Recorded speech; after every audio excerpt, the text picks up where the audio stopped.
Hello, my name is Barry Bernstein. I'm 74 years old, and today is June 25th, 2016. We're at Lewis, New York, at former missile squadron site for the 556 Squadron. I'm being interviewed today by a former roommate of mine. 50 years ago, Richard and I were roommates in Wichita Falls, Texas, going to missile training school. So that's who I am, where I am, what I'm doing. Richard, do you have some questions for me? Hi, I'm Richard Somerset. I'm 74 years old. Today's date is June 25th, 2016. We're at the Lewis site, Site 5, from the 556 Strategic Missile Squadron in Plattsburgh, New York. Relationship to my partner here, I find it kind of unique. We attended all the same classes in the Air Force. We were roommates in the Air Force. We did the same job here in Plattsburgh in the Air Force. So, Barry, I want to ask you, where were you born? Thank you so much for asking. Boston, Massachusetts was my hometown, and I was born 4 months before the Japanese attacked Pearl Harbor, so I don't really remember that day. But I went to public schools with my three brothers in Newton, Massachusetts, and that was a great preparation for additional school. The school system was pretty good, which I think is the reason my mother decided we should live in Newton, Mass. What are some of the memories you recall from your childhood? Well, I tell people we were a baseball family. We had the Boston Red Sox in Boston and the Boston Braves. But my three brothers and I all played Little League baseball competitively with 9 men on a team, and we wore little uniforms, and we went out in the field. And I always thought afterwards that working on the missile launch crew, we had 5 men on a team. We all wore little uniforms, and my years of Little League kind of gave me some background on how to get along with other members on a team, whether you were winning or losing, how to be a good sport, and how to respect the privacy of the other team members. Because it's not really known very much that missile crews, such Richard and I were on, qualified, certified as a 5-man team. And they didn't break the team up. If we had an illness or somebody couldn't go to work, then all 5 men were relieved by a standby crew. So the baseball memory is pretty much the team membership. How'd you get into missiles? Originally, I signed up to be a pilot navigator in the Air Force, and was lucky enough to pass the flight physical and all their tests. And I wanted to be a pilot. I wanted to be a fighter pilot. What kid doesn't want to be a fighter pilot? Well, because I didn't have 2 years of college at the time, I had to enlist in the Air Force. And I thought I would go to officer candidate school after I enlisted. And that didn't happen because I decided once I was in the Air Force, and we went to missile school about 1.5 years. We went to school for different reasons.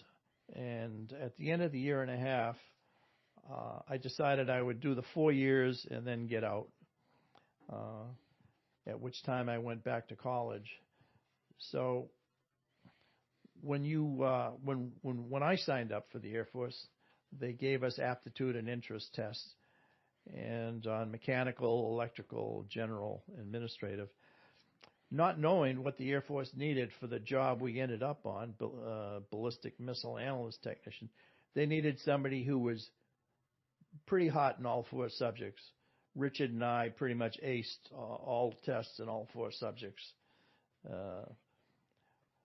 So I ended up with probably the toughest job in the missile squadron, which was an alert duty systems analyst. There was one man on the 5-man crew who was trained to troubleshoot problems in all the subsystems. And that's how I got the Air Force basically put me where they wanted me. Can you describe what your job was?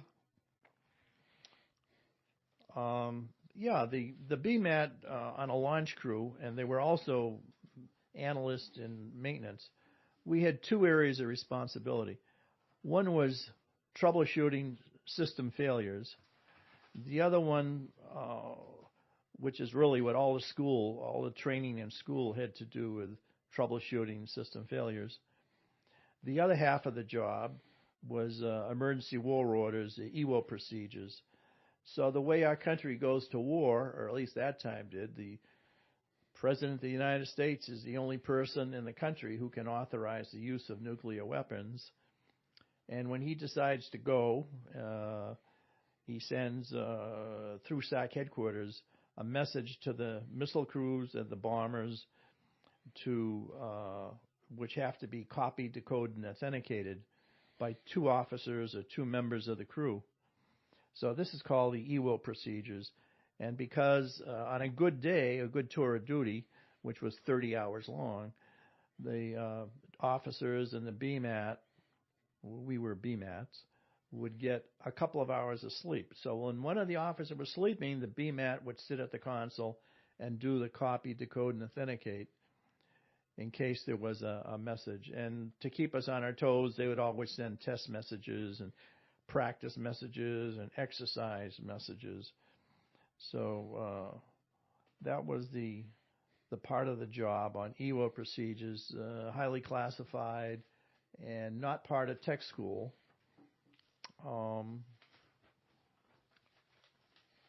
Just tell you a little bit about the launch crew. There were 5 members on the launch crew, 2 officers who were required by law. 2 commissioned officers have to agree that the missile crew has a valid, authentic launch message.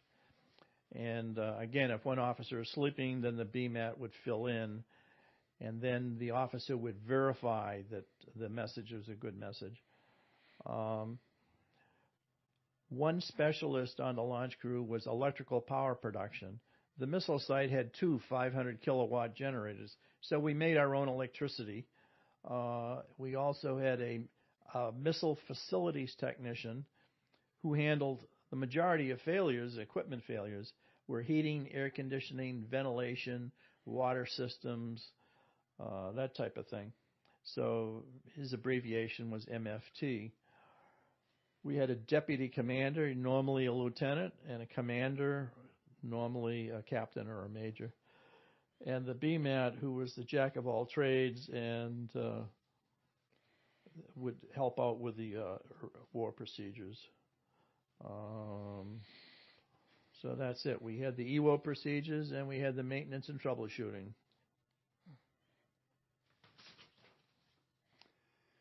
Do you think your duty was appreciated?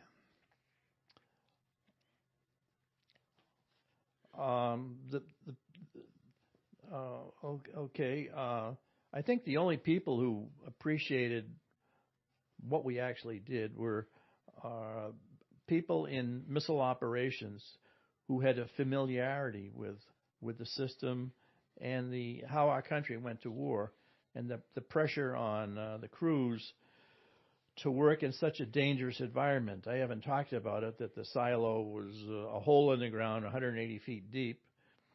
And one of the big hazards was having good, fresh oxygen in the air to breathe when you went down into the hole.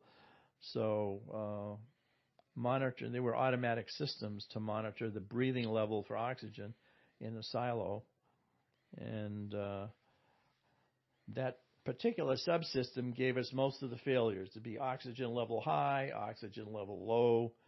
It was quite a nuisance. We had somewhat antiquated equipment from mine safety appliances to go down, carry a little portable oxygen detector, and pump it up and see if the automatic machine that told us we had high or low level oxygen was accurate.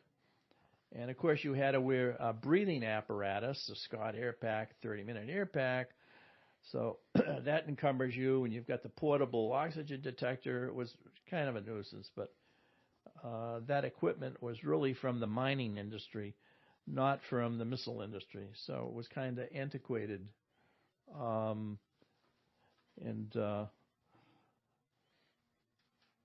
So it was really hard to explain to anybody who wasn't in operations what the duty was like. You'd explain that, hey, there's a 4 megaton hydrogen bomb there, but that you did that for shock and awe. Did you understand your job in providing strategic deterrence, and were you prepared to launch a missile? Glad that you asked. Well, thank you. We were on alert during the most critical time in our country's history. I believe only once in the history of our country has our armed forces gone to Defense Readiness Condition number 2, abbreviated as DEFCON 2, during the Cuban Missile Crisis. The person I call Super Rat, Nikita Khrushchev, the premier of the Soviet Union, for reasons unclear to me, convinced Fidel Castro that the Soviet Union should put strategic nuclear weapons and missiles secretly in Cuba. As I read history, Mr. Castro wanted to let the public know that he had the Soviet missiles in Cuba. But Mr. Khrushchev got his way, and it was kept a secret until our spy flights, YouTube high-altitude photography planes, picked up the Soviet missiles in Cuba, which put President Kennedy in an impossible situation. He couldn't let it pass. He had to challenge them because the flight times of the missiles, well, it was just in our own backyard. So Kennedy put his foot down, and he drew a line in the sand with an ultimatum. First of all, he blockaded Cuba, so no further arms, materials, supplies, or personnel were allowed into Cuba, threatening a naval battle.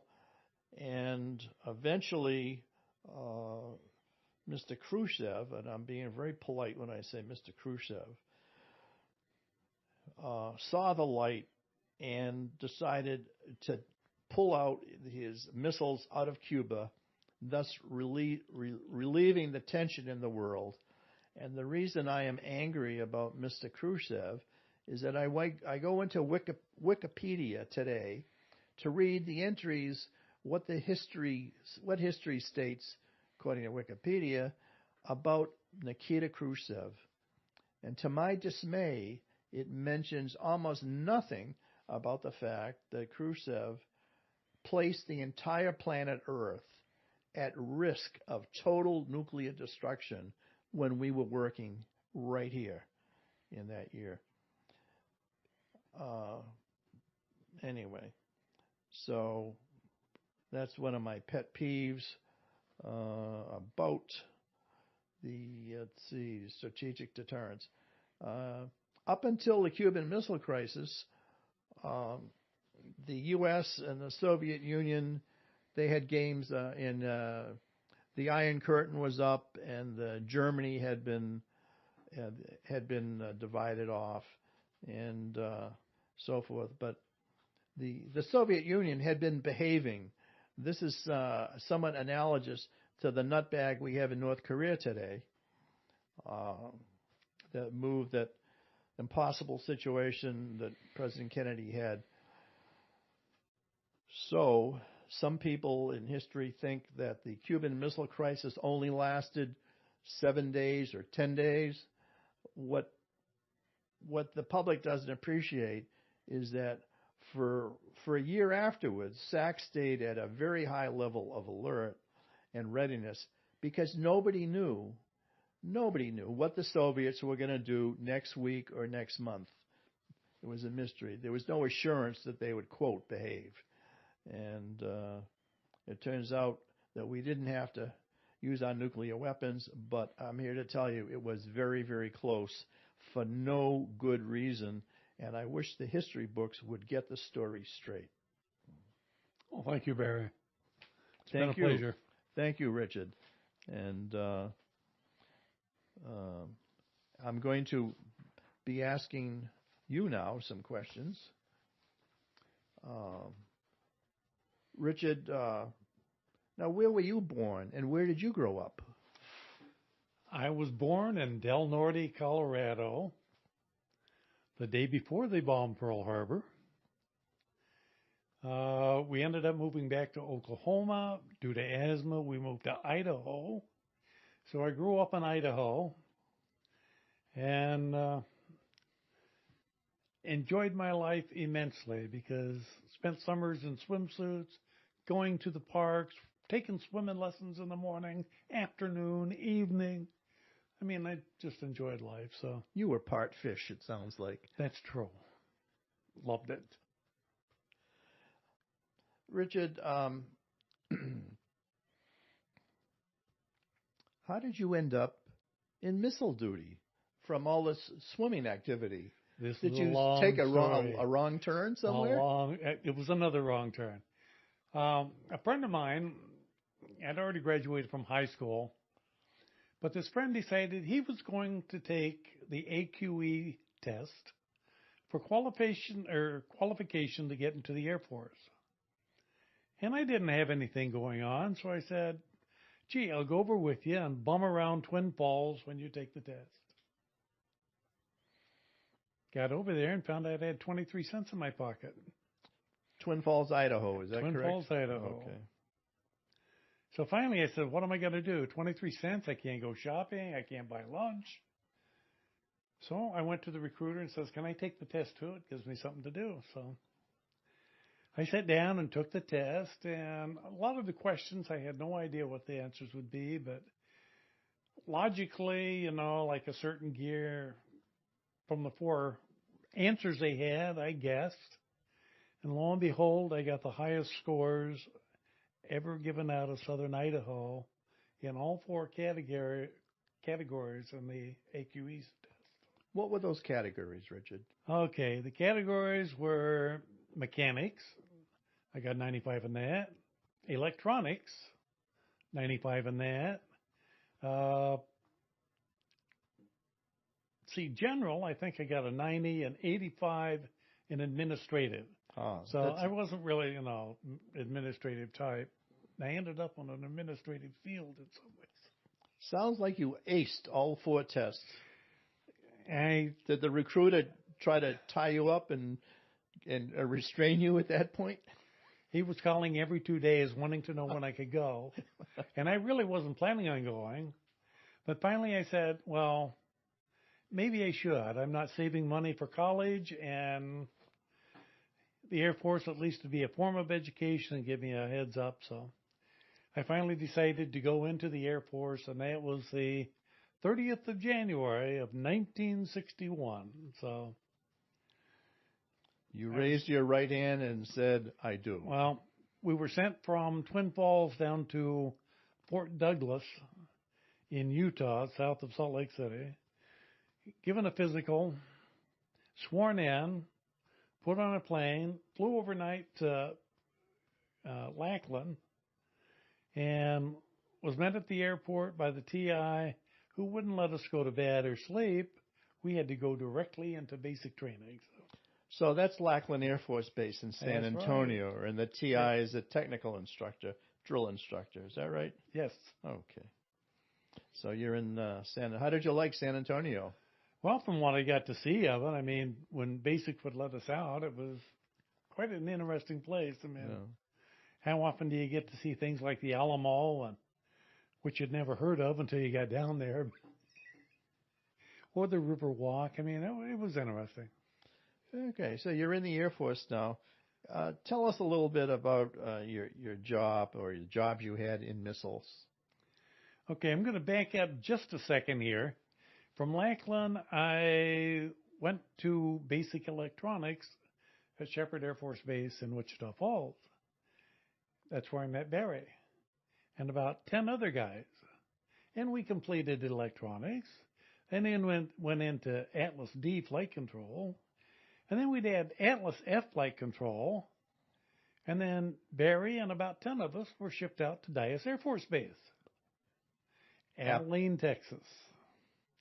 The geographic center of the great state of Texas, Abilene. Yeah. The whole county, as I recall, was dry. Dry. No alcoholic beverages allowed, Yep. regardless of your age. Now, what was unique here is that Barry and 10 of us were together through all the classes assigned to the new base. And then the new base says, oh, gee, we're only going to keep 4 in your career field, so you're going to have to decide what you're going to do. So it ended up that Barry, another friend, myself, and about 5 others went back for ballistic missile analyst school, which was 24 weeks long, and we were all sent to Plattsburgh Air Force Base, where we began our career. Now, did you get extra pay for TDY duty, temporary duty assignment, when you were studying to be a BMAT for 6 months? No. I seem to recall some people got $30 a month extra. Oh. Maybe you spent all your money. I don't remember ever saying extra. Yeah. I mean, as an airman second, 2-striper, it was, about $64 every 2 weeks to be able to survive on. So, back at the ranch, could you tell us a little bit about your job and jobs in missiles? Okay, I ended up as a ballistic missile analyst technician, assigned to Combat Crew 40, Site 5, right here, as a ballistic missile analyst technician. My job and duties on the crew was to be able to analyze and troubleshoot almost every system between the silo and the missile. And during countdown, to supply information to the sequence on what was taking place during countdown. So if there was any question about a light taking too long, I was supposed to have the answer. And all BMATs had that same type job. So, did you have to memorize a certain amount of information as your job as a BMAT? I don't remember memorizing, but there was an awful lot of information that we had 3 cabinets filled with tech orders that stood about 6 feet tall, and every one of those tech orders pertained to a system, and we had to know which one to go to. Oh, the complicated system and a complicated job is what I'm hearing. Do you have any interesting stories you can tell us about the days when you were pulling alert duty, and how long were those? How long was your shift when you went on the job, on to work? What time did you start, and when did you get off duty? Let's see. We had to go over for briefing at 7 o'clock in the morning. The officers and BMAT stayed for briefing. The power technician and missile facilities technician went over, picked up the vehicle, picked up the foil packs, came back, picked us up. We would get out of the operations building about, I don't know, I'd say between 8 and 9 o'clock, depending on what the briefings were. Travel for an hour, get to the missile site, offload, have a meeting with the other crew to find out what was going on at the site, check and make sure that they've left it clean and tidy for us, go out and check all the equipment we had to have, make sure everything was working right, things were sealed, and then we got to go in and start our job. So the foil pack, what's a foil pack? The foil pack was meals that were packaged on bays at one of the kitchens, and they were put into foil containers and sealed, something like a TV dinner. So we called them foil packs. No gourmet cooks at the missile site for you, Richard? I have no idea. I mean, the meals were all right. Pork and gravy was pretty good. Then I ended up doing a bacon and egg sandwich for the commander quite often. Ah, okay. Now tell your commander, did you become personal friends with him, or did I, you see him when you were off duty? He's an officer and you're an enlisted man. Did you cross that boundary of intimacy with him? yes, I had a very, very good commander. He had the whole crew over to his house 2 or 3 times during the 2 years. Met his whole family. So we had a very close-knit crew, and it was very, very enjoyable being able to work on the crew that I did because of the camaraderie. He even taught us all how to play bridge so we could, during the dead moments, play bridge to occupy time. Am I hearing that you guys were able to relax and enjoy yourself Occasionally, with yes. the green light ready for countdown is Right. on? You kind of had a Oh, low stress. if that light came on, all of us would be stressed. Okay. Now, what kind of impact did your missile duty have on your family, future family to Well, be? Friends, family back home? Did you write okay, them letters? my family lived in Idaho, so it didn't affect them. They probably had very little idea what I was doing. My girlfriend's family, on the other hand, lived about 170 miles south. And I don't think it really affected them, but I decided I would get permission to show them the missile site. So I gave them a tour. And it was after that tour that my wife says, "You guys actually do that." And I said, "Yeah, we do." She says, "I thought you was just trying to impress me." So, Okay. I think we're near the end of our interview here, pretty close. We got a few minutes, Richard. If you want to think about any other aspect of your missile experience with the 556 Strategic Missile Squadron, the friends you made, the girlfriends, the school, what it was like to be in the service, why you got out. Apparently you got out in 1965. And finally, to give you a sense of focus here, do you think your duty in the Air Force was appreciated by other people in the military and by civilians? Did they have any idea what you did or how? actually, I don't think anybody outside of people within our career fields working on missile crew had any idea of the level of training, especially that the VMAT went through to do his job. So, no, I don't feel that it was ever appreciated. What I found in my own personal life outside, getting out of the military and working, too many people took it not as knowledge, but being a know-it-all. What did you do after you got out of the Air Force? And you got a few minutes here to think about wrapping it up, Richard. And if I don't have a chance to say thank you for your cooperation and laughing at my jokes here a little bit, it's been a pleasure to interview you. Well, thank you. And if you tune in next week at the same time, wait a minute. So if you want to tell us any final thoughts and maybe what happened to you when you did get out of the Air Force. Well, when I got out of the Air Force, I managed to get a job with General Electric, which made me very, very happy because GE was a company that really worked in top-line technologies. What I didn't understand is that when you get a job winding capacitors, it doesn't give you a ticket into any kind of technology. So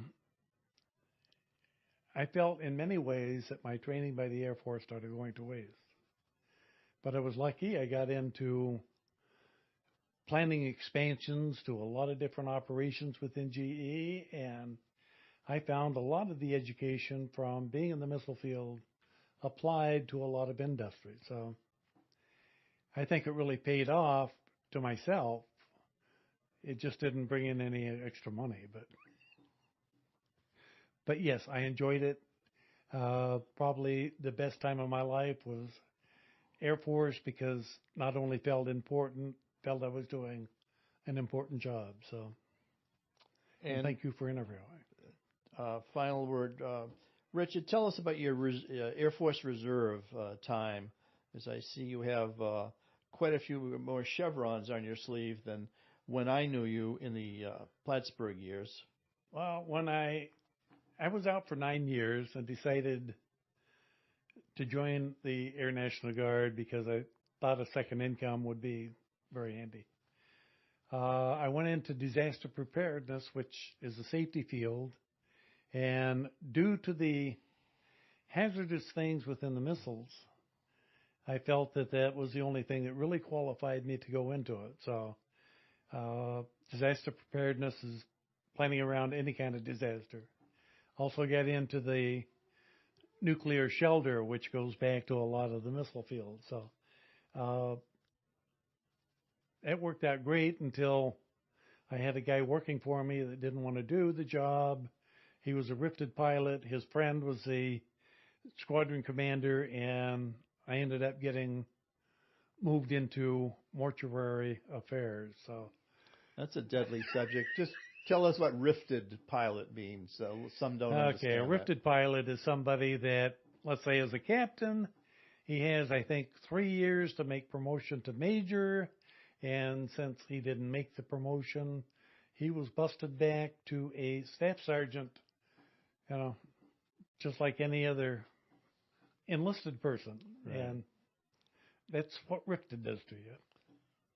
Well, you've explained a lot of issues here, and thank you very much for your interview. Well, thanks for letting me interview. Okay. Well, thank you for letting me interview you. You're welcome.